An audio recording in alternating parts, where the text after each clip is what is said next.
Eh bien, voilà. C'est ce que, en gros, les gens pensent. On ne dira pas que c'est représentatif de toute la société, hein, mais voilà. On a eu ces quelques personnes pour illustrer ce que nous disions.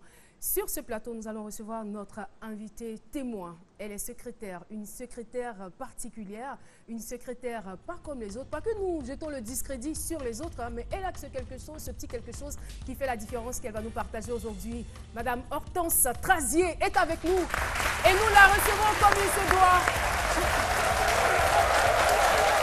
Fondatrice de la mission du travail, Madame Hortense Trazier, nous vous invitons à vous installer. Merci beaucoup, merci.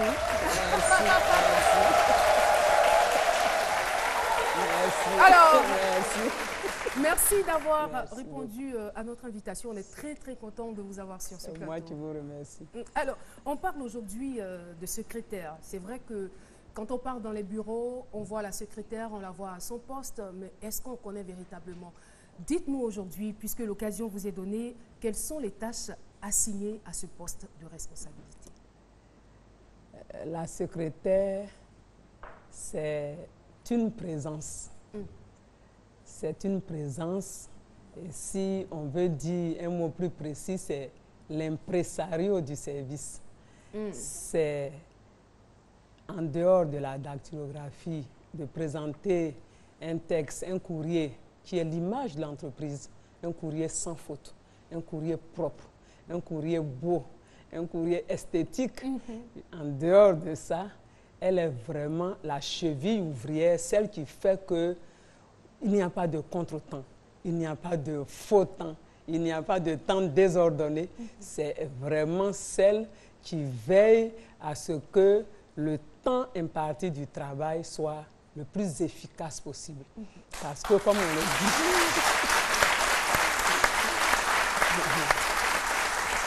parce que, comme on le dit, le temps, c'est de l'argent. Tout à fait. Et l'entreprise, c'est la recherche du profit. Il ne faut donc pas qu'il y ait du gaspillage de temps, du temps que le patron aurait perdu par plusieurs impairs. Donc, elle veille vraiment à cela, à ce que chacun soit bien reçu, à ce que chacun soit reçu à temps, à ce que le patron puisse effectivement faire son travail avec sa collaboration, mais avec aussi la collaboration des autres, sans qu'il y ait de fausses discussions, tout ce qui peut faire perdre le temps donc, au service. C'est vraiment l'impresario, la personne qui veille à ce qu'il n'y ait pas de charge inutile dans l'entreprise, c'est-à-dire les stylos que chacun pourrait venir chercher. Elle dresse un état de sorte que même quand vous avez pris un stylo, vous puissiez signer à côté, et ce qui vous amène justement à faire attention aux frais généraux de Madame l'entreprise. Trazier, je vous écoute et puis je fais en même temps le parallèle entre le rôle de secrétaire et le rôle de la femme. C'est pratiquement pareil. C'est comme si elle était en train de gérer son foyer, sa maison. Exactement, exactement. Mais comment est-ce qu'elle y arrive? Exactement. Elle y arrive parce que j'appelle une certaine disposition d'esprit. C'est vraiment... Vous allez voir des femmes qui vont vous dire que le mariage est un esclavage. Elle ne pourra jamais réussir où elle va se marier. Le mariage en esclavage? Oui, parce qu'elle a mal accepté ça, cette fonction de service.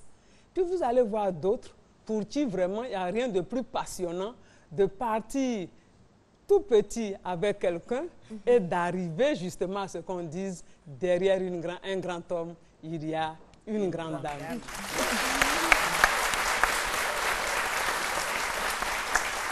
Alors, on ne va pas le nier, hein, les secrétaires sont stigmatisés, on les taxe de jouer au Zumba, on les taxe on va dire, rabrouer les gens, de ne pas bien accueillir les visiteurs, tout cela. Est-ce que vous vous reconnaissez dans cela? Tant qu'il y aura des hommes, il y aura des faiblesses. Nous sommes des secrétaires, mais nous sommes aussi des femmes, des mamans. Et en tant que telles, des citoyennes, et en tant que telles, nous savons qu'il existe plusieurs types de réactions, plusieurs types d'hommes, et certains événements qui font que vous pouvez sortir de votre nature courtoise. Mais c'est à ce travail que la Ligue des secrétaires c'est attelé, de sorte que, comme tout à l'heure je l'entendais, nous puissions laisser nos problèmes bien dans nos coffres, sous l'escalier, et puis vraiment arriver au travail avec, dans les meilleures conditions de service, de disponibilité, et qu'on ne puisse pas dire de nous que nous recevons mal, que nous sommes pas très bien à nos postes. Alors, sur notre page Facebook, nous pouvons lire donc ce message qui s'affiche. C'est quelqu'un qui est plutôt de votre côté.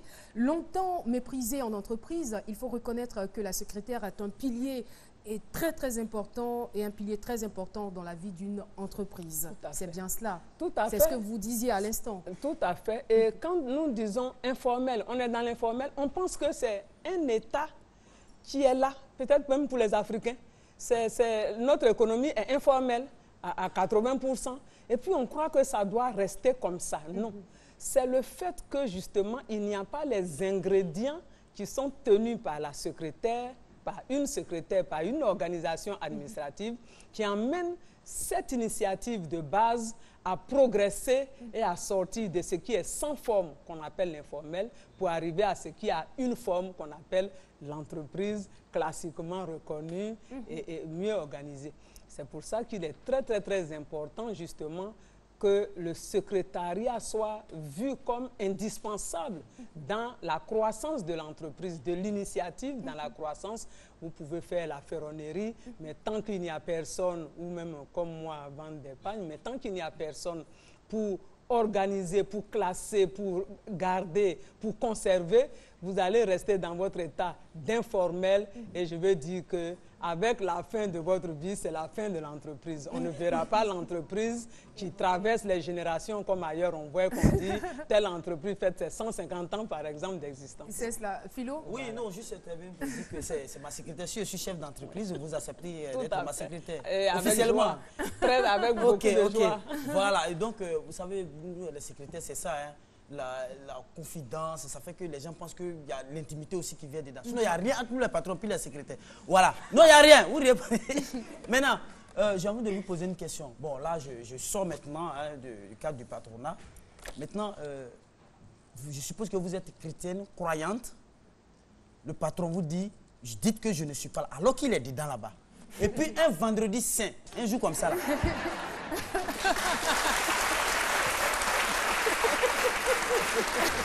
Le logiciel a encore frappé. Oui, madame, vous êtes au téléphone, allez-y. Ça, au moins, c'est pratique. Vous recevez les gens. C'est bien pratique, vous avez bien raison. Et vous avez raison, justement, le patron n'est pas là. Non, ne dis pas ça. Dans l'appeler à notre foi, vous n'allez pas nous faire mentir.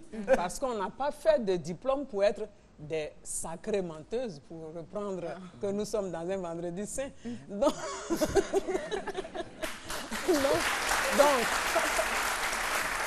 ce que nous disons, il est là, mais il est en séance de travail. Il est très, très occupé. Même s'il ne travaille pas. Il travaille. Il est tout en... Même sa si tête fonctionne. Il travaille. Exactement, c'est ce qu'on appelle, comme je dis à des gens, le bagage intellectuel. On ne le pèse pas, on ne le voit pas comme nos valises, mais ça se trouve dans notre tête. Donc, en permanence, notre tête travaille. En permanence, il est au travail. Il réfléchit, il a des projets, il a des programmes. Ah, patron! Tout ça, voilà.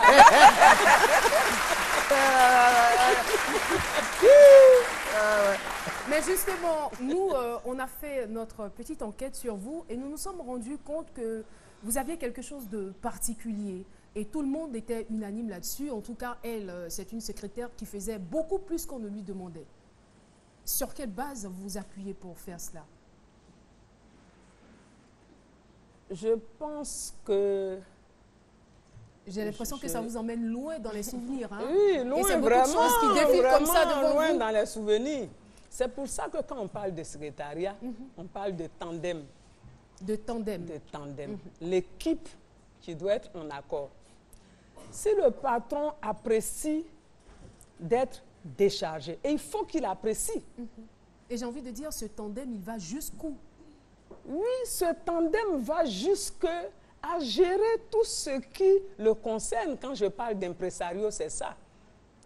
Madame, aujourd'hui, c'est la journée des amoureux. Le patron qui est là, il y a longtemps qu'il est dans les affaires plus pratiques. que d'être en train de s'inquiéter, savoir s'il est amoureux de sa femme. Mais c'est la secrétaire qui va rappeler 3 jours avant. Elle va encore le dire. Aujourd'hui, monsieur, c'est la journée des amoureux. Il comprend, il dit, écoutez, occupez-vous de ça. Ça veut dire qu'il faut commander des fleurs, livrer à madame, des choses de ce genre-là. Donc, vraiment, vous êtes impliqué justement dans tout ce qui fait son image, dans tout ce qui va faire qu'il va se sortir des petits palabres de la maison, qu'on ne dira pas que, voilà, il est bien au travail, mais arrivé à la maison, il y a une madame qui dit, on dirait que tu m'as oublié. Donc, c'est vraiment, ça va jusque-là. Et c'est quand le patron vous fait confiance, qu'il vous délègue vraiment ce genre de travail-là. Mais qu'est-ce qu'il faut, je veux dire, qu'est-ce qu'il faut pour mériter cette confiance? Mais il faut que déjà, quand il n'a pas mis ENT, il n'a pas bien accordé, que vous avez corrigé, mais si ça commence par des choses de ce genre, il croyait que vous avez fait quand même le CME et que vous n'étiez plus exactement. Mais si dans les fautes élémentaires, ça commence à l'énerver, vous avez un rapport difficile. Si après avoir fait des années de dactylographie, qu'il voit qu'il est obligé de vous dire, mais ici, hein, ici il y a ceci, vous rendez le rapport vraiment difficile. Il faut savoir le couvrir aussi. Oui, mais il faut que vraiment... ça va dire qu'il n'est pas là, même s'il est là. Non, mais faut surtout que ce qui est la base élémentaire, ce qui est la base, la rédaction, mais surtout la présentation du courrier, lire même avant de lui sortir le texte, qu'ils sont obligés d'écarquiller les yeux, parce qu'avec vous, il ne peut pas savoir ce que vous pouvez lui sauter comme mot ou comme phrase. Quand il n'a pas, il se rend compte que même quand lui-même il fait quelques fautes, ce n'est pas parce qu'il ne sait pas écrire, mais il ne fait pas souvent attention. Tout à fait. Donc vous reprenez ça, que quand il a besoin de faire partie un document qui dit faites partie, il voit que vous avez fait une petite lettre d'accompagnement. Vous montrez que quand même vous avez fait, quand même c'est ça, l'administration, que vous êtes l'apôtre de l'écriture, comme je dis. Donc quand vous avez pu démontrer ça, mais je vous assure que il est tranquille. Alors, tout ce qui le concerne, quand il reçoit le courrier de ses frères, il jette dans la corbeille pour que vous puissiez lire et que vous puissiez noter les adresses, parce que vous avez vraiment démontré que vous pouvez plus. Et c'est vraiment très important de commencer par ça et d'avoir... Malheureusement, le temps qui nous est imparti est en train d'être terminé. Pourtant, il y a encore beaucoup de choses à savoir. Parce que je me posais quand même la question lorsqu'on préparait l'émission. Vous nous disiez, j'allais jusque dans le foyer de mon patron. J'étais en amitié même presque avec son épouse. Je savais quand... C'était son anniversaire, je savais ce que son fils faisait, j'envoyais, puisque son fils étudie la pisciculture, donc voilà, j'envoyais des informations, tout ça. Donc on voit que vous êtes au bureau et vous gérez en même temps la maison. Et ça m'a permis de vous poser la question de savoir, mais est-ce que cette proximité-là ne favorise pas des relations, des rapports enfin, avec la naissance de certains rapports. Oui, des rapports extra. Des rapports extra. C'est pour le mot, je ne voulais pas dire. Ça arrive. Justement. Parce que c'est comme si vous étiez sa deuxième femme. Je pense que peut-être que là, même, c'est pas à son jeune âge, hein, sinon, secrétaire, jeune, mini, tu vas aller chez moi à la maison pour dire ce que tu cherches dans le foyer, ma femme va te donner là. Alors, ce qu'on va faire, vu que le temps est parti, ce qu'on va faire, c'est par rapport, à votre expérience, par rapport à votre exemplarité, vous allez aujourd'hui donner des conseils à toutes ces femmes secrétaires, ces belles femmes. Nous savons qu'il y a un travail qui est fait et qu'il y a une amélioration, mais pour être une bonne, belle secrétaire, pour être une secrétaire équilibrée pour une entreprise forte, qu'est-ce qu'il y a lieu de faire et comment est-ce qu'on doit être? Il ne faut pas faire chou. Première réponse. Nous vous écoutons. Ah, mon Dieu, je suis tellement heureuse de me retrouver au milieu de si charmantes secrétaires. Non, je suis un secrétaire aussi. Il y a des secrétaires hommes, non? Garçon secrétaire, non? Oui, c'est ça. Il y a un comme ça. D'accord. Je suis donc tellement heureuse à chaque fois que j'ai l'occasion d'être au milieu d'elles, parce qu'elles sont vraiment plus que de l'espérance, elles sont notre motif de satisfaction. Parce que quand on a commencé en 79, l'état où le secrétariat était, où les secrétaires étaient. Je pense encore à une qui disait dans une réunion qu'elle avait été formée par une de nos collègues et celle-là faisait non, non, non, non. Tellement ce qu'elle disait était bourré de fautes. L'autre dit non, non, non, non, non. Elle ne voulait pas. Ouais, exactement. Et de voir aujourd'hui le niveau où, après nous, ces dames ont porté haut l'association, je peux vraiment dire que nous pouvons partir tranquilles et que nous sommes heureux. Heureuse d'être avec elle. Il faut se former. Voilà, il faut se former, bien se former et se former de façon continue. De façon continue, les expositions, les conférences, tout ce qu'il y a dans la vie et qui nous donne de la culture, qui permet que le patron puisse avoir une conversation avec nous. Il y a la réunion des gens de la poste au niveau international. Ok, on en parle. Il y a une réunion du Sahara, une exposition, on en discute parce qu'il sait que dans votre culture, vous avez pris votre temps le week-end pour aller aussi voir et tout ça. Donc, il faut vraiment qu'elles aient de la culture, mais j'allais demander encore plus loin que notre secrétariat ne reste pas au bureau, que ça vienne jusqu'à la maison, de sorte que la façon dont nous sommes méticuleuses, la façon dont nous rangeons, la façon que nous voyons au bureau d'avoir du mobilier de rangement, il faudrait qu'à la maison, le secrétariat soit descendu jusque-là, qu'on ait des enfants qui aient des petits meubles pour ranger leurs livres et non pas... surtout votre profil de carrière. Merci beaucoup. Merci beaucoup. Et nous constatons bien que c'est un métier noble. On ne devient pas secrétaire parce qu'on le veut, mais parce qu'on en a les capacités.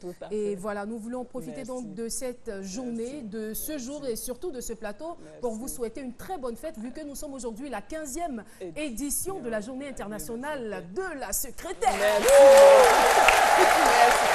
Merci infiniment. Merci beaucoup. Le thème, la secrétaire au cœur de l'émergence à l'Orée 2020. Qui va se négliger, j'ai envie de dire. Merci infiniment, Madame Hortense Trazier, d'être venue. Je rappelle que vous êtes fondatrice de la mission du travail. Merci beaucoup. Et pour vous dire au revoir, regardez cet écran, c'est la pub.